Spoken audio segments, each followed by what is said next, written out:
visiem, kas ir tiešraidē pieslēgušies. Un, protams, milzīgs prieks redzēt tik daudz cilvēku arī šeit klātienē. Es esmu Dārta Menziņa, paldies! Latvijas jaunu uzņēmumu asociācijas Startin LV kopienas un komunikācijas vadītāja, kā arī podkāsta Drosme kļūdīties vadītāja. Pavisam drīz es iepazīstināšu ar cilvēkiem man pa labi vai jums pa kreisi. Bet, ja nu kāds ir šeit, kurš nezina, uz ko viņš ir atnācis, es aši izstāstīšu. Tātad turpmākās stundas laikā mēs iziesim tādam startup dzīves ciklam cauri, un mēs to varēsim izdarīt tikai kopā ar jūsu palīdzību. Tātad es ceru, ka jums telefoni ir sagatavoti, jo izmantojot Slido, kur drīz parādīsies, mums ir QR kods, konkrētos izšķirošos momentos jums būs jābalso, ko mēs darām momentos, kad ir tādas dilemmas vai grūtības mūsu galvenajiem varonim. Mēs visi patiesībā iemiesosim mūsu galveno varoni un kopā veidosim šo startupu. Bet, lai padarītu šo visu interesantāku, mums ir fantastiski 5 eksperti, kuri pēc tam, kad mēs būsim veikuši šo lēmumu, pateiks, ko viņi būtu darījuši vai kāds viņiem ir viedoklis. Sākumā bija doma darīt otrādāk, bet tad mēs sapratām, ka jūs potenciāli ietekmēsieties no tā, bet šis ir jūsu startups, mūsu iedomātā tēla kopīgais startups, un mēs veidosim šo ceļu kopā. Un, tātad, kas tad ir mūsu fantastiskie eksperti? Es, kad pieteikšu ekspertu, viņam būs 1 līdz 2 teikumi, lai izstāstītu, ko viņa uzņēmums vai arī organizācija dara, lai mēs visi tiešām redzētu, ka mums ir kvalificēti eksperti šeit, ne gluži ekspertu divāniņā, bet ekspertu krēslos. Un starp mums ir Dāvis Ciksnāns, Mapon vadītājs, Printful līdzdibinātājs, fonds Augt padomes loceklis. Teicu pateikt, ko Mapon dara. Mapon ir savā ziņā tradicionāls tehnoloģiju uzņēmums, programmatūras uzņēmums, kas nodrošina programmatūru transporta uzņēmumiem. Domājiet, lielās fūres, autobusi, traktori un tādā garā, bet šīs diskusijas kontekstā liela man pieredze ir iepriekš tieši no Printful, kas ir viens no pasaules lielākajiem drukas e-komerciju uzņēmumiem. Būtu dīvaini, ja kāds šeit nezina, kas ir Printful, bet tiešām, kā mēs redzam, ja kādam šis ir interesējoši, piefiksējam Mapon un ejam tālāk. Starp mums ir Egija Gailana no NGCell līdzdibinātāja. Čau visiem! NGCell ir enerģētikas tehnoloģija uzņēmums. Mēs pārvaldam enerģētikas aktīvus. Piemēram, jums būtu liela baterija, kā mēs zinām, powerbanku, tikai jums viņa būtu milzīga, tāds milzīgs konteiners. Un tad, lai jūs no viņas nopelnītu, tad jūs viņu mums atdotu pārvaldībā, un mēs savukārt stabilizētu visu elektrotīklu valstī un tādā veidā nopelnītu jums naudu. Fantastiski! Paldies tev! Ejam tālāk! Elīna Pīka Lepere, Anna App līdzdibinātāja. Labvakar! Prieks būt šeit. Es pārstāvu Anna App, kas ir veselības lietotne, kuras uzdevums ir tulkot viedierīču datus sievietēm perimenopauzē, kas ir veselības posms, kuram iziet cauri katra sieviete. Un Anna App mērķis ir palīdzēt šīm sievietēm saglabāt dzīves kvalitāti, ejot cauri, kas var būt līdz pat 10 gadiem, kamēr viņām ir dažādi simptomi hormonu izmaiņu dēļ. Paldies! Super! Tālāk mums ir Kristiāns Jenčijs, Startup House Riga vadītājs, Svoci līdzdibinātājs. Sveiciens visiem.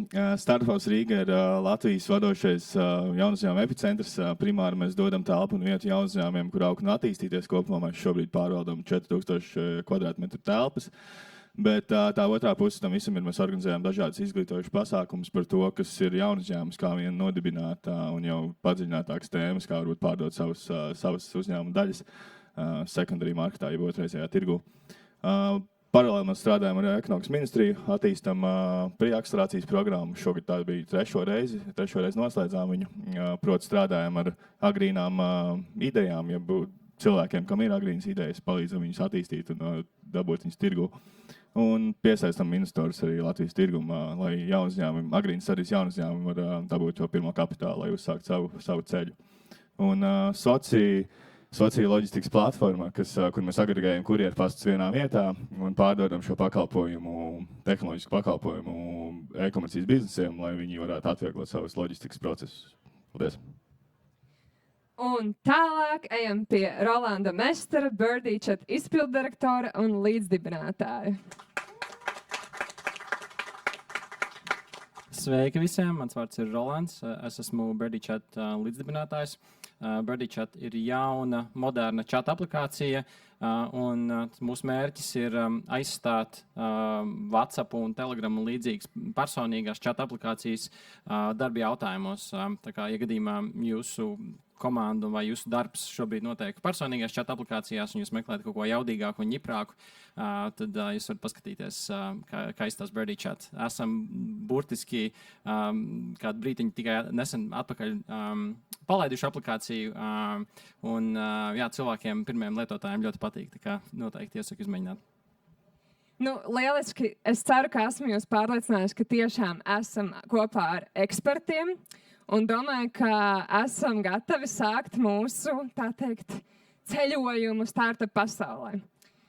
Galvenā varone ir, un kas šodien, ko mēs visi iemiesojam, ir Baiba. Baiba ir 34 gadi. Baiba strādā marketinga aģentūrā, un, viņa ir stabils darbs. Alga vienmēr varētu, protams, prasīt vairāk, bet, kad viņa dzird statistiku pa Latvijas algām, tad viņa tomēr saprot, ka ir gana labi. Un forši kolēģi, bet viņa visu laiku realizē citu cilvēku vēlmes, un viņa domā, cik ilgi dzīvē viņas turpinās darīt kaut ko priekš citiem. Kādu vakaru viņa izdomāja iet pastaigā, un šīs pastaigas laikā pievienojas viņas kaimiņiene Marta, kurai 78 gadi. Un tur vārds pa vārdam, un vienā momentā Marta saka: vislielākā vientulība nav tad, kad apkārt nav cilvēku, tā ir tad, kad nav neviena, kurš tevi patiešām saprot. Baiba aiziet mājās, viņai ir biznesa ideja.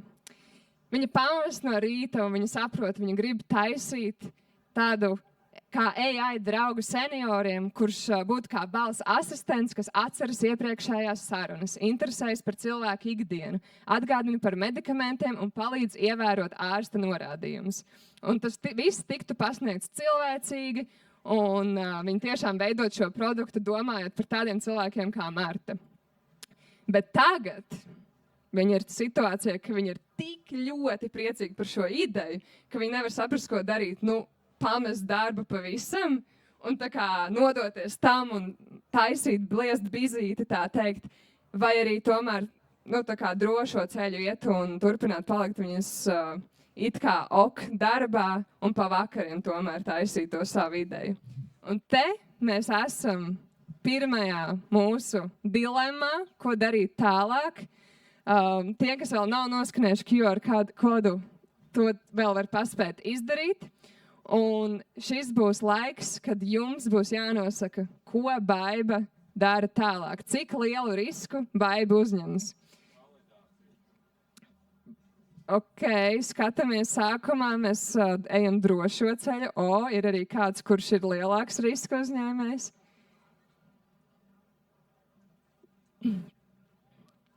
Šobrīd mēs tādi droši esam. Bišķiņi vēl došu laiku, ja pēkšņi visi neprātīgie sabalsos. Labi, izskatās, ka esam plus mīnus, mēs paliekam darbā un attīstam startupu vakaros un brīvdienās, bet tad tagad es vēlētos lūgt mūsu ekspertus pateikt, ko jūs darīt šādā situācijā. Varbūt jums jau ir bijusi tāda situācija. Es piekrītu arī tiem, kas nobalsoja, ka paliek darbā un attīst startup vakaros un brīvdienās, tāpēc, ka varbūt arī, kā minēja, jāsaprot, vai tā ir reāli īsta problēma, izņemot viens cilvēks, ar ko parunāt, ir iespējams par mazu izpētes loks, lai pateiktu, ka tiešām uzreiz ir vērts mest visu pie malas un lekt iekšā tajā visā. Tāpēc ir jātiek līdz kaut kādam pirmajam klientam, kaut kādai validācijai, ka par to maksās. Un ir arī, lai gan tradicionāli daudz uzsaka, ka jāiet uz pilnu risku, jāiet prom. Pilnās arī tā rāda. Jā, bet tas vistipiski ir jādara mazliet vēlāk, kad ir parādās, ko angļu sauc par traction. Ja? Tas ir izstāstījums. Parādās pirmie lietotāji vai pirmais apgrozījums. Tad ir diezgan skaidrs, ka jāiet projām.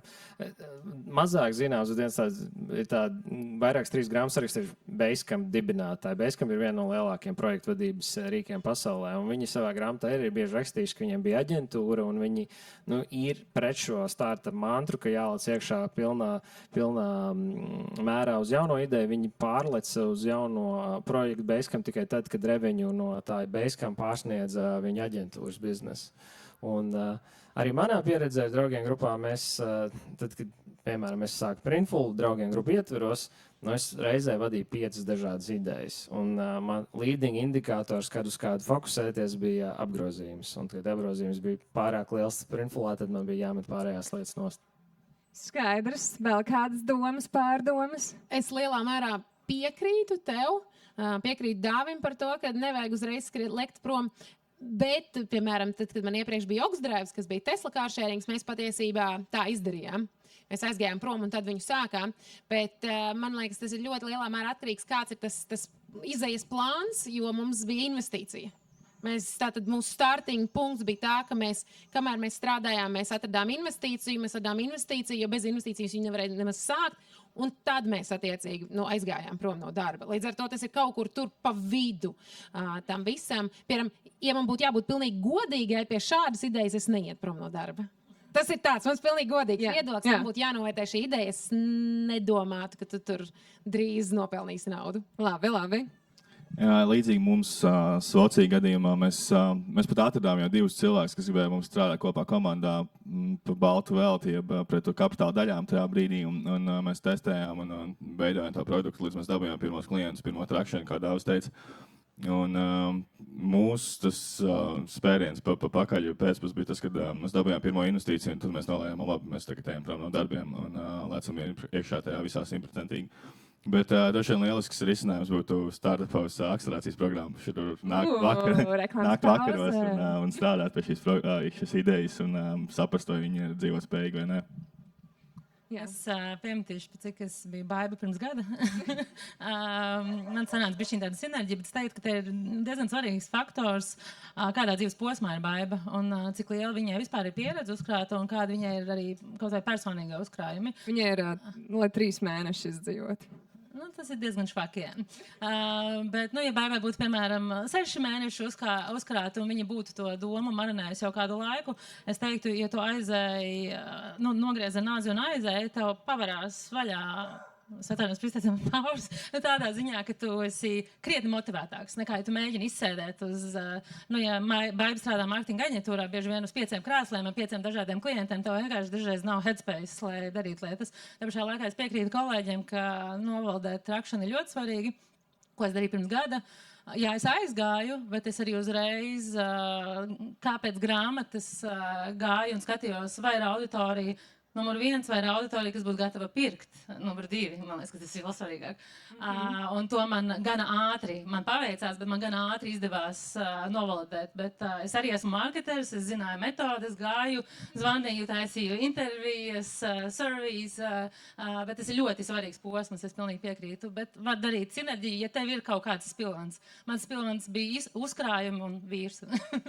Super. Labi, bet mums pauras tā tagad nepavarās, mēs paliekam darbā, un, baiba vakaros strādā pie idejas, 1. mēnesis eiforija mijas ar pamatīgu nogurumu, 2. mēnesis, pa lielam nogurums dominē. 3. kolēģi jautā jau darbā, vai viņa jūtas ok, un kāpēc pēdējā laikā viņa izskatās, ka vispār īsti neiedziļinās vairāk darba tēmās. Bet baiba saprot, ka paralēlā dzīve tiešām prasa dzelzs disciplīnu. Bet nekas. problēma jau ir tajā arī, ka Vaiba saprot, viņa jau ir mārketinga speciālists un tādas tehniskās zināšanas, tā godīgi viņai nav. Bet viņa ir dzirdējusi par tādu lietu kā vibe coding, jeb programmēšana ar mākslīgā intelekta palīdzību. Un sākumā viņa domā, ka varētu taisīt savu uzņēmumu vienkārši ar tādu platformu Lovable, bet tad viņa nobīstas un viņa atceras, ka viņai ir čoms Māris. Māris ļoti labi, kā no malas izskatās. Viņš ar vibe codingu ir eksperts, vismaz viņai no malas tā izskatās, un viņa arī viņam ļoti uzticās. Bet tad viņai kaut kas tur sāka teikt, ka taču ar draugiem biznesu netaisa. Tās var tikai sabojāt kaut kā labas draudzības. Un viņa sāk domāt par to, ka viņa ir LinkedInā redzēja vienu programmētāju ar milzīgu pieredzi, kurš teica, ka viņš tieši grib iesaistīties jaunā projektā un lekt iekšā. Tad esam tagad pie nākamās dilemmas. Vai mēs izvēlamies palikt ar Māri, kurš arī ir ieinteresēts un grib palīdzēt šim uzņēmumam tapt, viņš ir uzticams, ir lojalitātes pazīmes, vai arī mēs tomēr ejam ar programmētāju, kuram ir pieredze un varbūt mazāk zinām, kāds viņš ir kā cilvēks. Redzu, ka balsojums jau ir sācies, nav šobrīd tik viennozīmīgi. Kāds tiešām redz, ka lojalitāte pāri visam, bet tā tik traks balsojums, ka pilnīgi wow, ok. Tā, pēkšņi Māris vairs neliekas tik svarīgs ar visu savu lojalitāti. Došu vēl nedaudz laiciņu. Kaut kā Māra lojalitāte ar vien vairāk un vairāk svarīguma līmenī krītas. Un svešais programmētājs mums sāk likties ar vien simpātiskāks. Bildēs abi izskatās jauki. Bet labi, ir uzvarējis programmētājs. Ko teiks eksperti? Jā, Roland. Baibai šobrīd ir jāizvēlās. Tas ir milzīgs lēmums. Atrast līdzdibinātāju ir faktiski viss svarīgākais viņas darbs šobrīd. Pirmais bija pieņemt lēmumu, ka viņi vēlās kaut ko darīt, un otrais ir atrast līdzdibinātāju. Un, ir cilvēki, kas var nodibināt uzņēmumu bez līdzdibinātājiem. Es tāds nekad neesmu bijis, es visdrīzāk nebūšu. Man ir bijuši 2 startupi, abos 2 man ir bijuši fantastiski līdzdibinātāji, un es nevienu no tiem startupiem nevarētu uzsākt viens pats. Un, pirmo startupu nodibināju ar kursabiedru, ko es ļoti ilgi pazinu. Jūs bijāt draugi vai? Mēs bijām ļoti tādi, mēs bijām čomi, bet mēs nebijām tādi ļoti tuvu draugi. Bet otrais startups nodibināja vienu no saviem tuvākajiem draugiem. Un kas ir kaut kas tāds, ko es īstenībā esmu apkārtējiem, es parasti to nerekomendēju. Bet es arī apkārtējiem iepriekšējā jautājumā, es arī apkārtējiem rekomendēju taisīt savu uzņēmumu, tad, kad viņi paralēli pamatdarbam, un es 2 reizes esmu uzstācis uzņēmumu, un abas 2 reizes aizgāju prom no darba, un viņi metos abos iekšā. Tā kā es domāju, ka lai vai kā, jebkura no opcijām izklausās realistiski, bet tas ir lielākais lēmums, kas Baibai būs jāpieņem, un tas lēmums būs faktiski noteiks šī te startupa veiksmes iznākumu lielā mērā. Labi, vai mums te vēl kādas pārdomas? Par līdzdibinātāju izvēli tas ir ļoti svarīgs lēmums, un noteikti ir jādomā, kas notiek, ja kaut kas nesanāk. Ja vienam cilvēkam beidzās motivācija, viņš nedara tik daudz kā otrs cilvēks, tāpēc šie jautājumi ir jāizrunā jau ideāli uzņēmuma dibināšanas brīdī, jāiekļauj uzņēmuma statūtos vai dokumentos, un tā ir grūta saruna, un vēl grūtāk tas ir tavs draugs, jā, vai radinieks vai kaut kā cits lietas. Tieši tāpēc labāk to, manuprāt, ir nedarīt. Jo nākotnē tas var radīt lielas problēmas. Tā kā varbūt vajag līdzdibinātājs, bet vajag padomāt, kas varētu notikt, ja notiek negatīvi scenāriji un ir strīdi un domas dalās. Un tur bija arī atkāpe par vibe coding, tas varbūt ir tālāk. Ja kaut ko var vibe kodēt, tad tam nebūs liela, tā kā defensible, competitive advantage, nezinu, kā lai to pasaka latviski, jo tur bija laikam atšķirība, ka viens māk īsti kodēt, viens māk vibe kodēt, tad tas, kas māk vibe kodēt, to tagad māk visi, jā, un tad tā ir lēta un ātra lieta, bet tas visticamāk nebūs baigais lielais pluss investoru acīs. Labi. Man liekas, nav ko tur gari komentēt. Es pa lielam piekrītu. Es ietu ar gadījumu, kur tas ir jomas eksperts. Man savukārt gan iepriekš Augsdrēvs, gan tagad mēs nebijām draugi iepriekš, un ja Augsdrēvā mēs bijām 4, un tagad mēs arī esam 4, bet nomainījās viens. Pēc Augsdrēva aizgāja atsevišķi. Tad savukārt mēs tieši to 4. piesaistījām programmētāju, un viņš bija cilvēks no malas. Viņš nebija nekāds čoms, un man tas liekas ērtāk, jo ar čomiem tev tomēr vienmēr ir tā, ka kā tu varbūt pārmetīsi viņam, un tu taču zini, ka viņam visādas problēmas. Tagad tas cilvēks nav tavs čoms, tev ir vieglāk būt objektīvākam, jo tu neesi tik ļoti ietekmēts no kaut kādām vēsturiskām lietām, ko tu zini, jā, bet taču viņam grūti, labi, es izdarīšu viņa vietā. Un tad tomēr cilvēki no malas, jūs sadalat tās savas atbildības sfēras, man liekas tā, precīzāk. Bet Rolands iespējams teiktu, tā nav. Es arī piekritīšu pārējiem, bet piebildīšu arī tomēr par to programmētāju piesaistīšanu un jomas ekspertu, ka tur ar savā mērā risks tad ir jāsaprot, kādā veidā tu viņu piesaist, cik beigās viņš lojāls būs tev, jo ja viņš ir jomas eksperts un ļoti pieprasīts programmētājs, tad viņam iepatīks nākamais projekts un viņš ir tādā projām. Bet arī man ir līdzdibinātāji, arī es viņu piesaistīju ļoti agri. Viņi ir kolēģi no manas iepriekšējās darba vietas, un es diezgan lielu pārliecību un diezgan ātri pieņēmu to lēmumu, ka mums ir pa ceļam, jo mēs bijām strādājuši kopā, mēs bijām šipojuši kopā, un mums ļoti labi sastrādājās, tā ļoti konstruktīvi un sistemātiski mēs varējām iet uz priekšu ar dažādu problēmu risināšanu. Tas man viesa tāda pārliecība, ka vienalga, ko mums liks priekšā Anna, ka mēs tiksim galā, un so far so good. Bet tad lojalitāte bija svarīga, tā sajūta. Jā, bet viņi jau nebija lojāli man. Viņi nav mana draudzene, viņi bijusi mani kolēģi, viņas vienmēr bijuši profesionāls attiecības, un man liekas, tas ir galīgi labs scenārijs, ja tu vari to savu līdzdibinātāju iztestēt profesionālā vidē. Jā. Labi. Vai tu vēlēsi ko teikt? Nē, mans kolēģi jau vispār pateica, bet tā līdzdibinātāja atrašana ir tāda laulība, manuprāt, ja tu leci šo cilvēku iekšā tajā idejā, visticamāk, ko papaudīsiet 5 līdz 10 gadus, līdz jūs eksistosiet kaut ko, ja tas būs veiksmīgs gadījums. Bet jebkura no atbildēm šī gadījumā, manuprāt, ir pareiza, bet ir jāsaprot vērtības cilvēkiem. Un tā kā Dāvis atkal teica, kad ja kaut kas noiet greizi, kā abas puses reaģēs, vai ja vienam ir grūtības privātajā dzīvē, viņš nevar tik daudz pārnest, kas notiek tajā gadījumā, vai vice versa. Un tas viss ir jāieliek statūtos no pirmās dienas. Un, ja arī viņš tev ir ļoti labs draugs un jūs kaut ko vienoties mutiski, vienalga uzlieciet tos papīri, jo tajā brīdī, kad jūs hitojat to jackpotu, tad arī labākās draudzības var paikt. Bet īstenībā ātri pirms tam mēs iepriekš, kad mēs sākām to Augsdrēvu, tātad mēs bijām mēs pazinām viens otru, ka mēs eksistējam. Bet tas par to laulību ir īstenībā ļoti fair, jo redz pēc tam nākamos visus biznesus, kas mums ir bijuši, mēs turpinājām gan arī visi tie paši no 4-3. Mēs palikām tāds kodols, kas turpina pēc tam nākamo, ejam tālāk un tālāk. Un līdz ar to, un tad jau mēs jau esam draugi, bet jā. Jau pārbaudīt šajā nozarē. Labi. Baiba uzraksta programmētājiem LinkedIn, viņi satiekas uz kafiju, abi ir ļoti apmierināti, strādā pie šī jaunā projekta. Un abi ir entuziasmi pilni līdz momentam, ka Baiba vienā momentā saprota, ka viņi abi ļoti atšķirīgi domā par šo produktu.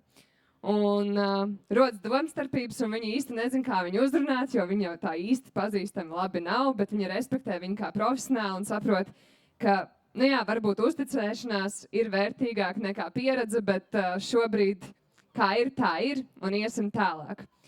Un Baiba ir beidzot nonākusi līdz MVP, jeb Minimal Viable Product, jeb minimālo dzīvotspējīgo produktu. Tas vēl nav perfekts, bet sāk jau atcerēties kaut ko no sarunām, ir ļoti draudzīgs.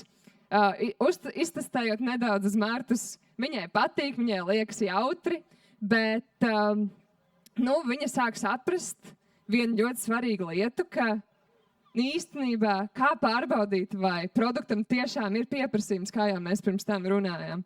Un viņa sāk domāt, kādi vispār ir veidi, vai vajag vispirms vērsties, atrast pāris cilvēkus, kuri uz sevi iztestēs šo produktu un tad iedos kaut kādu atgriezenisko saiti, vai arī uztaisīt tādu vieglu mājaslapu, iemest reklāmu Facebookā un redzēt, cik daudzi uzklikšķina un ir ieinteresēti. Tā kā redzu, ka balsojums jau ir sācies, droši izsakam savas pārdomas caur šo balsojumu. Šobrīd izstāsta ļoti līdzīgi, lai gan Facebook reklāma sāk kristies savā popularitātē. Jautājums ir, kāpēc ne abi? Tāpēc, ka šobrīd Baiba saprot, ka viņai laiks ir tik, cik ir, un viņa spēj safokusēties uz vienu no šīm divām opcijām. Nu tā. Izskatās. Labi, es vēl neteikšu neko. Labi, pēdējās sekundes jums, tiem, kas vēl nav nobalsojuši, izteikties.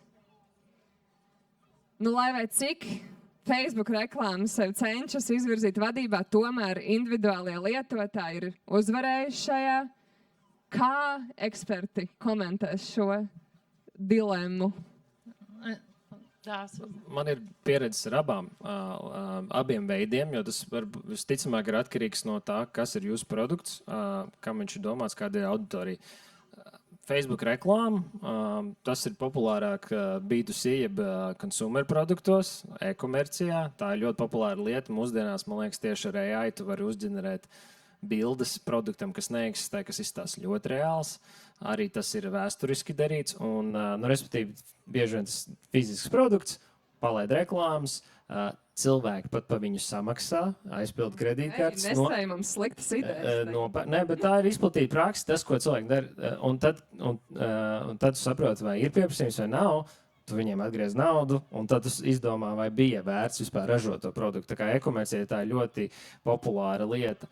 Printful mēs līdzīgi launčojām, bet ne bez reklāmas. Mums bija jau viens bizness Startup Vitamins, kurām mēs pārdevām plakātus. Mums radās ideja par Printful, tātad uz kuru bāzes var būvēt arī cits e-komercijas lietotājs. Un mēs nekādu produktu neuztaisījām, mēs izlasījām šo lietu, ka tā ir laba veids, kā testēt. Pirms tam produktu mēs uztaisījām landing lapu, kas izskaidro visu produktu. Aizsūtījām visam Startup Vitamins mailing lista cilvēkiem e-pastu, ka kur ir jauns produkts Printful, jūs varat taisīt savus Startup Vitamins. Un pēc reģistrācijas bija tikai aptauja, kādus produktus jūs gribat drukāt. Nekas mums nebija gatavs vēl. Bet no tā survey datiem mēs ieguvām pietiekami lielu validāciju, ka rekur cilvēki tiešām to vēlās. Un tad mēs pavadījām nākamos 6 mēnešus uzbūvējot MVP. Tā kā tāda man pieredze.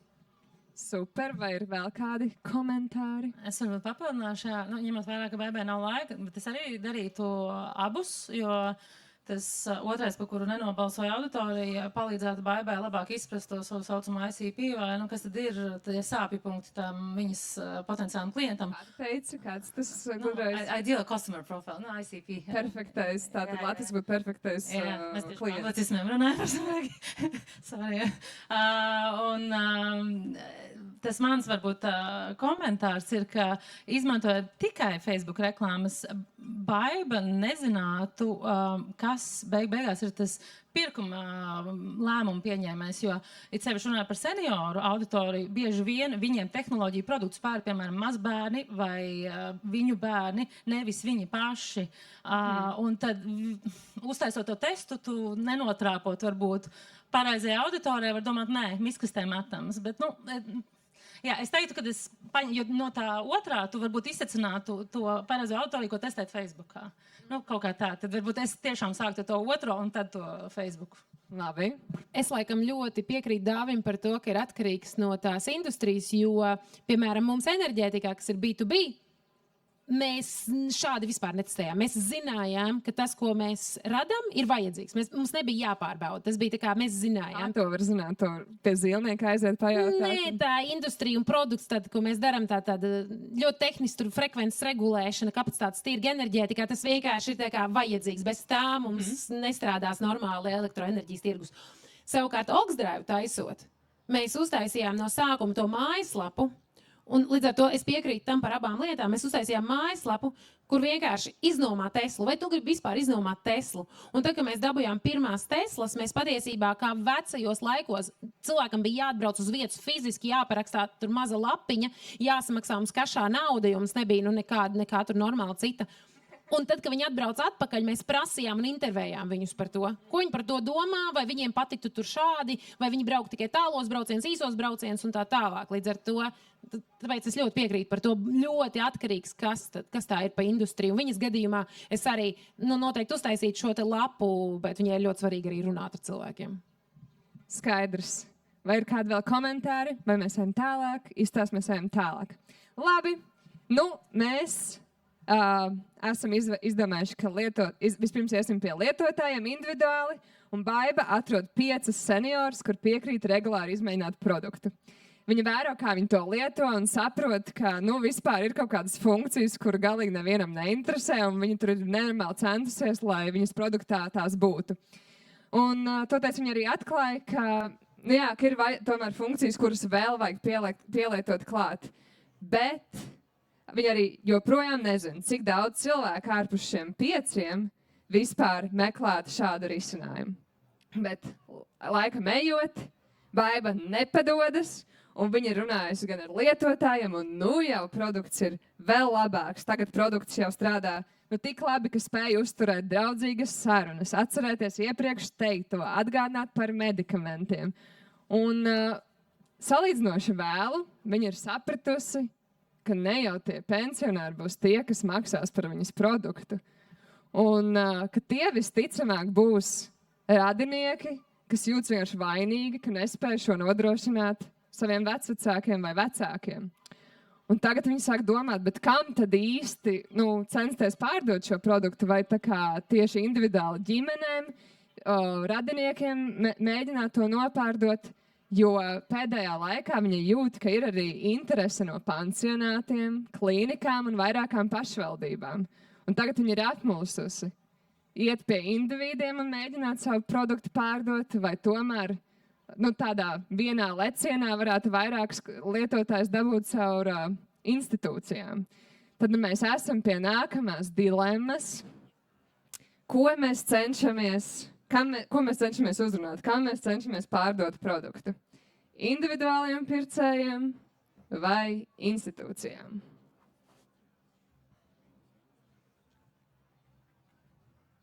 Šobrīd izstāsta, ka individuāli mēs negribam, lai gan tas arī sāk pieaugt.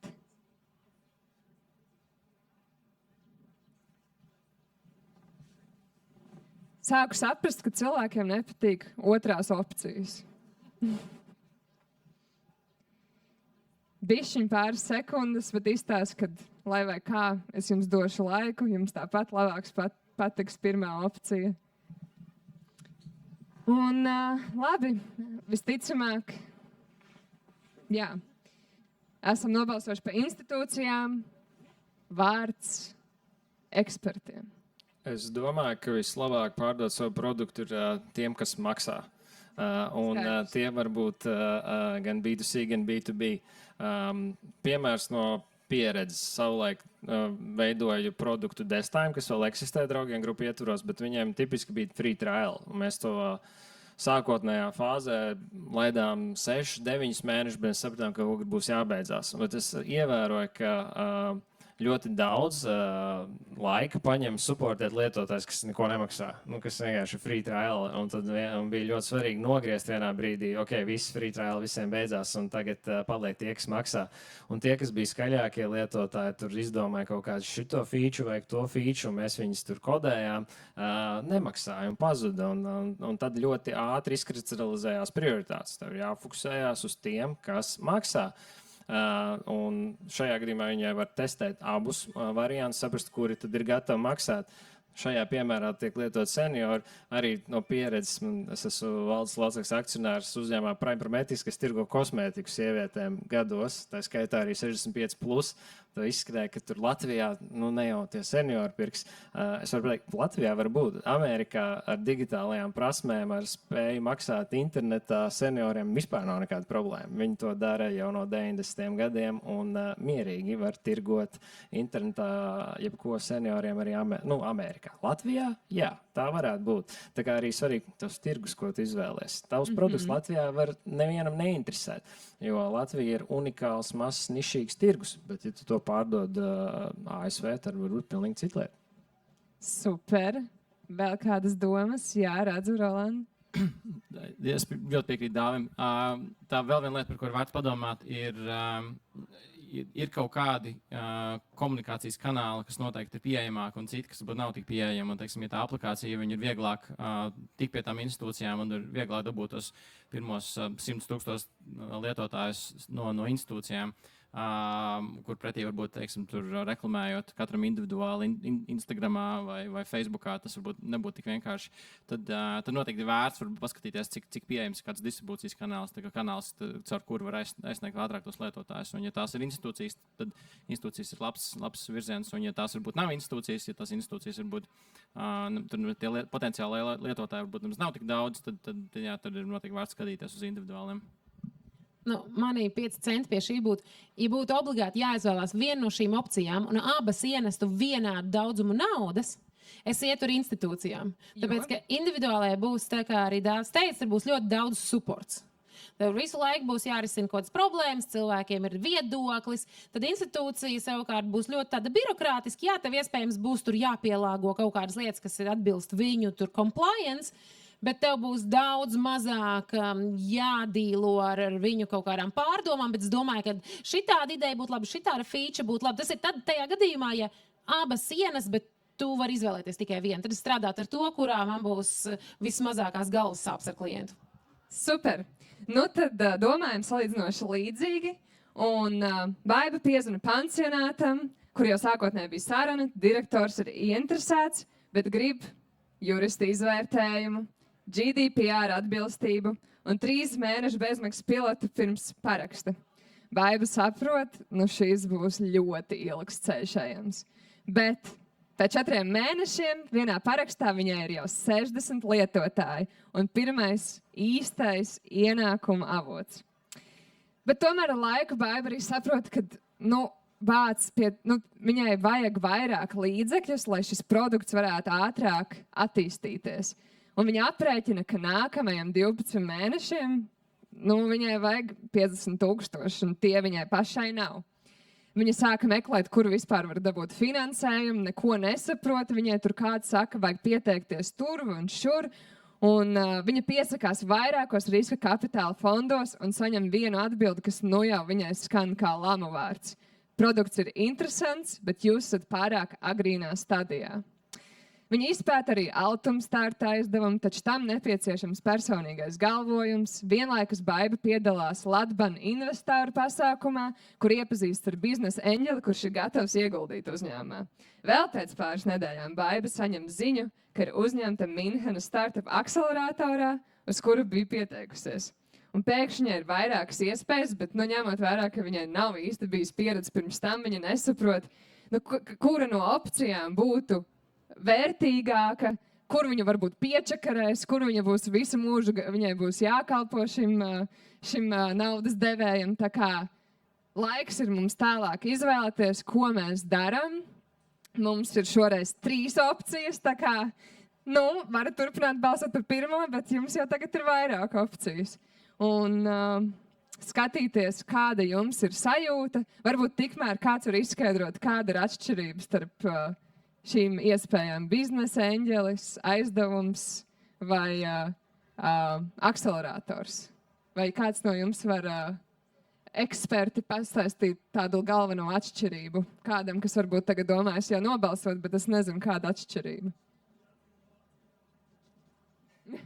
Kautrējās, kad jāskaidro termini. Tad īsumā akcelerators ir organizācija, kuras mērķis ir pātrināt startup darbību un izdarīt tā, lai startups, kas sākumā būtu ļoti riskants, tad pēc šīs programmas, tipiski tā programma var būt no dažām nedēļām līdz dažiem mēnešiem, un tad šī programmas beigās šis jaun uzņēmums ir krietni mazāk riskants. Un tad tās pārējās opcijas tad ir, viena ir tāda klasiska investīcija, tas ir tas biznesa eņģelis, un tad tas aizdevums ir tas kaut kas tāds, kas jaunu uzņēmumu kontekstā ir kaut kas galīgi nav klasisks. Tāds vēlāks. Super. Izstāst, ka mums ir uzvarējis, tā teikt, ceļojums uz Vāciju. Kā komentētu mūsu eksperti šo izvēli, vai kā viņi vispār, kā jūs orientētos, kas ir jādara tālāk tādam nezinītim, kas pirmo reizi šo dara? Man īstenībā ļoti šo gribās nokomentēt, jo es būtu izvēlējusies viņas gadījumā izvēlētos arī pirmo, jo pirmkārt es, tā kā Dāvs iepriekš arī minēja par to tirgu, tad Latvijas tirgus ir ļoti īpašs un līdz ar to noteikti būtu jāizmanto iespēja doties uz Minheni. Bet ja mēs to atmestu un tur būtu eņģeļa investīcija vai aizdevums, un redzu, cik aizdevums ir ļoti nepopulārs, bet es par 50,000 nedotu 15% uzņēmumu. Tas ir tā kā ārprātīgi, zema valuācija. Skaidrs, viss ir atkarīgs no situācijas. Baigi jau nezinu, kas ir normāli. Protams, bet to es neņemtu. Un savukārt aizdevums man īstenībā diezgan labi patīk. Tāpēc, ka tev nav jādod daļas, un, protams, te nav rakstīts, cik liels ir procentu maksājums. Bet, ja tas ir mazs procentu maksājums, un labi, tev ir tavs galvojums, bet, ja tu tici tai idejai, un tu redzi tur nākotni, tieši tā, ka tev ir klienti, tad kāda ir problēma, ja tu viņai tici? Tāpēc, īstenībā, man tas būtu daudz populārāks nekā 50,000 pret 15%. Super, jā, Kristīna. Mūsu gadījumā, sociālajā gadījumā bija tieši šāda izvēle. Mēs devāmies uz Viļņu, mūsu uzņēmumā akcelerācijas programmā ar iespēju beigās dabūt investīcijas 100,000 eiro apmērā pret uzņēmumu daļām, jo nereti akcelerācija ir pret, ja tu viņu izēji, tu akcelerātori organizātori kaut ko sagaida pretīm pret to investīciju. Tā ir normāla prakse. Un, akcelerācijas vidū, akcelerācijas rīkotāji, kas ir fonds, First Pick fonds, bāzēts Lietuvā, viņi mums izteica piedāvājumu, un mēs ilgi, 4 dienas domājām par šo piedāvājumu. Wow! Un tad mēs sapratām, mēs apsēdāmies ar saviem līdzdibinātājiem pie galda un sapratām, ka, ja domas atšķīrās, bija cilvēki, kas teica, ka neņemam to naudu, ejam paši, un es biju viens no tiem, kas teica, paņemam naudu, iesim uz priekšu ātrāk. Un tas mums ļāva, mēs paņēmām dienas beigās šo naudu, un tas mums ļāva aiziet no saviem pamatdarbiem, atgriežoties pie pirmā jautājuma. Un uzņēmums darbojās jau 4 gadus, un tuvojamies pelnošam līmenim šobrīd. Tā kā pareizi atbildušana. Nav pareizi, nepareizi, bet loģiskākā. Šajā gadījumā nav minēts, vai akcelerators arī ņem daļas, bet tas ir ļoti tipiski, ka ņem, un ir ļoti maz akceleratori, kas neņem arī daļu šajā uzņēmumā. Es tipiski ņemt, kāpēc viņiem to darīt. Tur ir jābūt kaut kas.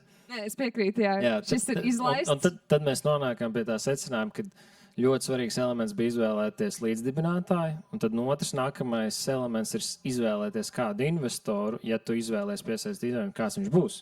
Jo tev ar viņu būs jādzīvo visticamāk visu uzņēmumu dzīves ciklu līdz kaut kādai nākotnē, vai pa vidu viņš jāizpērk.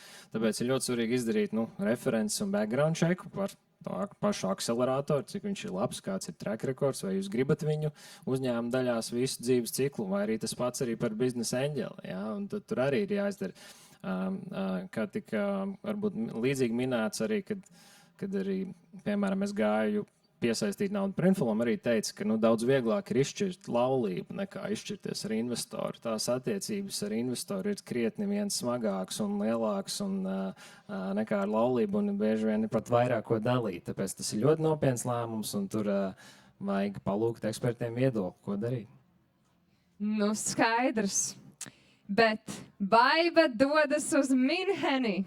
3 mēneši paiet intensīvās lekcijās, mentoru sesijās un tikšanās ar investoriem no dažādām valstīm. Piešķirtā nauda vien pati neatrisina finansiālo jautājumu, taču Baiba iegūst vērtīgus kontaktus un daudz skaidrāku izpratni par to, kā veidot savu startautisko uzņēmumu. Atgriežoties Latvijā, viņai ir gan jaunas idejas, gan iespējas piesaistīt lielāku finansējumu. Un ar iegūto naudu Baiba beidzot var rīkoties. Viņa nolīgst pirmos darbiniekus.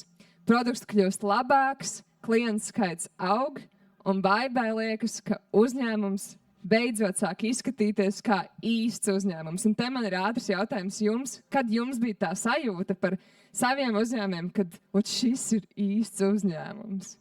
Vai tas nekad nepienāk? Vai kāda ir tā patiesība? Augstdrēva laikā tas tā arī nepienāca. Pienāca vienkārši.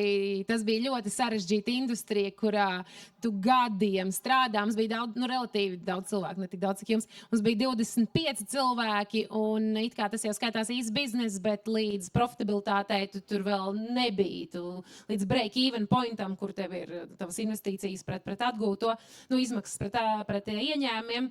Savukārt enerģētikā mēs pēc pusgada jau sapratām, ka šis ir īsts bizness. Atkal ļoti atkarīgs no, bet savukārt mēs bijām vēl joprojām tikai mēs 4. Mums nebija daudz nekādu citu darbinieku, bet mēs pēc pusgada zinājām, ka šis ir īsts biznes, kamēr carsharingā ar 25 cilvēkiem tev bija tāds bāts, vēl joprojām nav skaidrs, vai šis tiešām būs dzīvotspējīgi. Tad tā dzīvotspējīgā sajūta ir, kur rodas tā sajūta. Jā. Es teiktu, ka es vēl esmu procesā uz to sajūtu. Mēs testējam ar reālām lietotājām. Lielbritānijā atsaucība ir, atsauksmes ir pozitīvas, bet man vēl šī vajag lielāku auditoriju, lai būtu lielāka pārliecība par šo. Bet sajūtas šobrīd ir labas. Jautājumi, protams, vēl joprojām ir ļoti daudz, bet, ja pastāst, kur mēs bijām kaut vai pirms pusgada, tad es teiktu, ka progress ir, un tā man ir svarīga sajūta, kad tu ej uz priekšu un ir atbildēti arvien vairāk jautājumu un arvien mazāk paliek tie nezināmie. Bet, ļoti daudz nezināmie vēl ir priekšā, ja mēs esam pre-launch stadijā. Super. Baibai ir sajūta, ka viņas uzņēmums ir īsts, taču izdevumi kļūst lielāki nekā plānota, jo algas arī jāmaksā katru mēnesi, un servera izmaksas aug, un negaidīts jurista rēķins parādas, un vairāk potenciālai klienti, kas it kā tūlīt jau būtu kļuvuši par īstiem klientiem, viņi atkrīt. Un Baiba saprot, bāc, man reāli nepietiks nauda pēc kādiem 3 mēnešiem.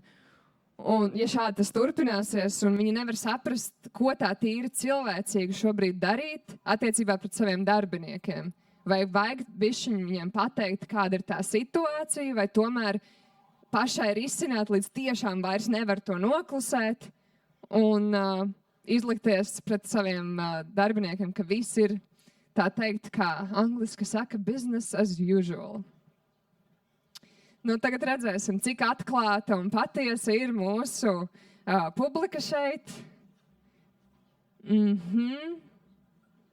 Šobrīd esam tiešām atklāti un nebaidamies teikt, kā ir.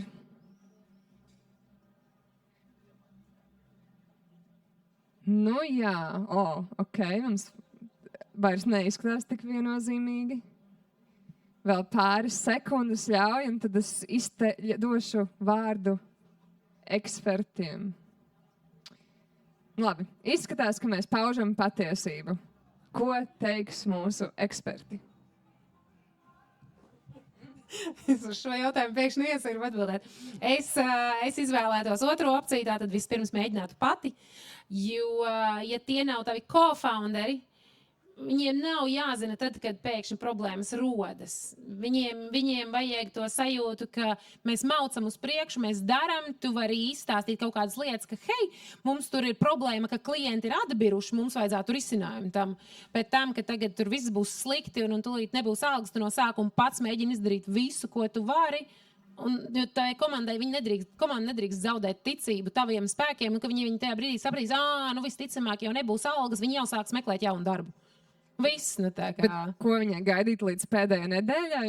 Nē, tur jau rakstīts, vispirms pati mēģina atrisināt. Jā. Tad no kurš ir tas moments, kad tad ir jāatzīstās? Nē, ja tiešām tā kā viss tev ir jāceļ, biznesa ir jāver ciet, tad tu skaidrs ej un saki, bet kamēr tev nav vēl tas, ka viņš ir jāver ciet, vienkārši saproti, ok, pēc 2 mēnešiem beigsies mans esošais runways, tātad tev ir pirmais mēnesis, kurā tu pamatīgi iespringsti. Mēs esam bijuši situācijās, kur tev ir šīs, piemēram, finansiālās arī problēmas. Mēs neskrienam komandai un nesakam to, ka, hei, ziniet, mums ir finansiāls problēmas. Nē, mēs atrisinām viņas paši komandai. Tas nav komandas pienākums risināt uzņēmumu finansiālās problēmas. Tāds ir mans viedoklis, ka mēs no sākuma to atrisinām paši, un man vienmēr tā sajūta, tu vienmēr vari atrast risinājumu, pat tad, kad šķiet, ka tas ir absolūti kaut kas traks, var atrast risinājumu. Vismaz tāda ir mana pieeja un mana pieredze. Baiba ir uzņēmuma izpilddirektora, un pašā pašā sākumā jaunu uzņēmumos izpilddirektoram ir 3 darbi. Pirmais darbs ir izveidot vīziju, otrais darbs ir piesaistīt vajadzīgos darbiniekus, un trešais darbs ir parūpēties, ka uzņēmumam nebeidzās nauda.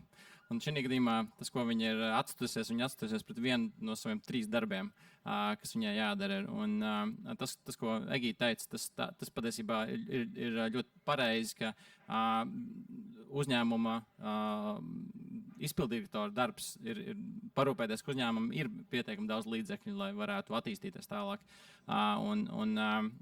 Bet tur ir tam otra puse, un tā otra puse ir par to, ka ir brīži, kad ir ārkārtīgi svarīgi būt pilnīgi caurspīdīgam ar savu komandu, jo komanda var palīdzēt, un tas komandas mērķis ir palīdzēt, un ir lietas, ko komanda var darīt, lai uzlabotu šo situāciju. Varbūt viņi par daudz maksā par AI rīkiem, kurus varbūt ir tikai iespējams izslēgt, lai samazinātu nedaudz izmaksas. Varbūt ir kaut kādas lietas, ko ir vērts nedarīt, lai pagarinātu to skrejceļu, kamēr nauda beigsies. Un par to ir noteikti svarīgi arī komandā runāt. Bet par to ir svarīgi runāt produktīvā veidā, kur Baiba nāk ne tikai ar problēmu, bet komandas, bet ar risinājumiem. Nu, super. Baiba nolēma pagaidām komandu nesatraukt un koncentrējas uz risinājumu meklēšanu. Viņa pārskata izmaksas, meklē jaunus ieņēmumus un apsver papildu finansējuma iespējas. Bet pēc dažām nedēļām viņai kolēģi sāk jautāt, vai viss ir kārtībā, vai mums būtu jāsatrauc, un viņa saprot, ka arī klusēšanai ir sava cena, jo komanda sāk nedaudz kaut ko nojaust. Bet mēs ieklāpjam laika mašīnā, esam 3 gadus vēlāk. Baiba jau sen ir tikusi galā ar iepriekšējām finanšu krīzi, un uzņēmums turpina augt. Un pēkšņi pienāk negaidīts zvans. Liels skandināvu senioru aprūpas uzņēmums piedāvā nopirkt Baibai viņas startupu. Baiba ir interesēta, un šī saruna tiek vairākas reizes paturpināta. Tiek piedāvāta vairāk naudas, nekā Baiba jebkad ir redzējusi. Viņa varētu beidzot bez trauksmes skatīties savu bankas kontu, ja viņa šo pieļautu. Taču ir nosacījums, jaunais īpašnieks noteiks produkta virzienu, Baibai piedāvā palikt kā vadītājai, bet lēmumus pieņems citi. Vai arī viņa var paņemt naudu un vienkārši iet prom. Baiba, viņa domā par Martu, savu kaimiņienu, kādēļ viņa vispār šo sāka. Un sāk domāt, ko viņai darīt. Attiecīgi mūsu nākamā dilemma. Vai Baibai pārdot uzņēmumu, vai noraidīt piedāvājumu.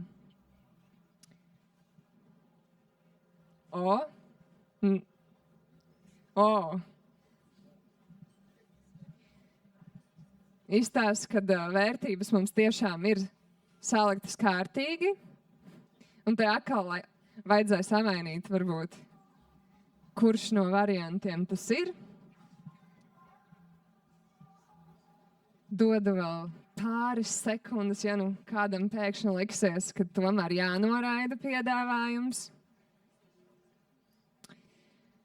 Un eksperti, kā jūs skaties šo situāciju, ko jūs darītu? Te es varētu nokomentēt, ka iespēja, ka kādu uzņēmumu nopirks, tā skaitā šo uzņēmumu, īstenībā ir ļoti rets gadījums. Un, ja cilvēkam ir šāds piedāvājums un viņš no viņa atsakās, tāds otrs piedāvājums nekad var neatnākt. Tā statistika ir tāda, ka lielākā daļa uzņēmumu nekad nepārdod, viņiem ir problēmas exitot, teiksim tā. Un tas ir jāņem vērā, ka tas ir savā ziņā riskanti noraidīt. Vai pārdot, tur ir jāskatās droši vien starp viņu un kopējiem akcionāriem un investoriem. Un man liekas, ka ir pat legāls pienākums viņa tādu piedāvājumu oficiāli saņēmis. Viņai ir jāizdiskutē ar visiem akcionāriem tajā brīdī. Viņi nedrīkst to nedarīt pēc juridiskiem principiem. Bet īstenībā ir vēl viens variants pa vidu. Ja? Tas, ko dara lielākā daļa uzņēmumu, kas ir veiksmīgi, viņi pārdod daļu uzņēmumu. Šajā gadījumā tas netiek piedāvāts, bet tas ir tipiski notiek. Tad padomājam tādiem uzņēmumiem kā Bolt, vai kādiem citiem, ko mēs zinām, viņiem ir vairāk investīciju raundi pa vidi, un pie noteiktiem noteikumiem viņi var pārdot daļu uzņēmumu pa vidam, un nav obligāti jāpārdod viss uzreiz. Tāds scenārijs arī iespējams. Super, jā. Manuprāt, šeit nav pareizi, nepareizi atbildes. Ir atkarīgs no tā, kā Baiba tajā brīdī jūtās. Jau grašiem pagājuši, kā teica, 3-4 gadi, un Baiba ir sagurusi. Tas, kad Baiba grib naudu. Baiba grib naudu, protams, tas droši vien viens no mērķu iemesliem, kāpēc Baiba šo arī sāka. Protams, arī palīdzēt senioriem. Bet nereti esmu redzējis founderus, jau līdzdibinātājs, kas arī no pirmās dienas pieturās pie tās idejas, ka nē, es nepārdošu nekad, ja arī vienalga kāds piedāvājums nāks pretīm. Bet pēc 4, 7, 10 gadiem tas vienkārši izsmēls sevi. Un, tad, kad atnāks piedāvājums, nolēma viņu tomēr pārdot un doties projām, varbūt atpūsties un dibināt kaut ko citu, kā Rolands to ir izdarījis šobrīd. Tāpēc es domāju, ka nav pareizi, nepareizi. Tas ir atkarīgs no tavām vērtībām un tavas misijas. Ja tu jūti, ka tu misiju ir sasniedzis un ir laiks doties, tad ir jāpārdod. Nu, skaisti. Ir 2027. gads. Baiba pārdod savu uzņēmumu. Pirmajā rītā pēc darījuma viņa mostas bez modinātāja un pirmo reizi pēdējo gadu laikā viņa tiešām nezina, kas viņai būtu jādara. Pēc mēneša viņa atver datoru un sāk rakstīt pierakstus jaunām idejām. Tajā pašā nedēļā viņai ienāk uzaicinājums piedalīties Lampā, diskusijā par startup dzīves ciklu, un viņa pasmējas un saprot, ka viņai nav ne jausmas, ko viņa vispār ir darījusi savu startup. Tāds ir bijis mūsu 1 stundas startup dzīves cikls. Pirms mēs pavisam šo noslēdzam, es gribēju pajautāt mūsu ekspertiem, cik, protams, šis ir tāds ļoti ātrais skrējiens, bet vai plus mīnus kaut kā šādi izskatās startup ceļš? Un kas ir varbūt kaut kas tāds, ko varbūt, lai mums vispār izdzīvot šis stāsts 1 stundas laikā, es varbūt esmu nepateikusi, bet kas arī ir svarīgi kādam, kas domā veidot startupu, zināt, ka tādi arī ir riski pa vidu. Kopumā, man liekas, šis stāsts ļoti labi apraksta par to, kāds ir tas aptuvenais jaunu uzņēmumu brauciens. Tas sākās ar ideju un beidzās ar exit, un tad pa vidu ir kaut kāda liela lēmuma, kas jāpieņem.